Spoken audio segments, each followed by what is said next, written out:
অপু দিদি কি বলতে চাও অপু দিদি? আপাতত রান্নায় মন দিন, তারপর পরে বলবো। রান্নাটা হেভি হতে চলেছে, আমরা বুঝতেই পারছি। পাপা দাদা এই যে দেখো, পাপাই দাদার মনে হয় হালকা করে সোশ্যাল অ্যাংজাইটি আছে, ওই জন্য কিছু বলতে চাইছে না। সবাই একটু হ্যালো বলে দাও। ছোট মাম্মা চুপচাপ, সবাই একটু হ্যালো বলে দাও।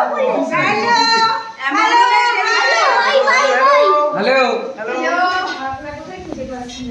সবাই মামা মামিরা এখানে বসে আছে, এখানে রান্না হচ্ছে। Hello hi by. বড় বৌদি কি বলতে চাইছো?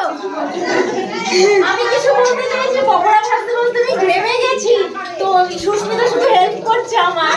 এই রে, ও হেভি রান্না হচ্ছে, আজকে জমে খাওয়া হবে, খুব মজা হচ্ছে।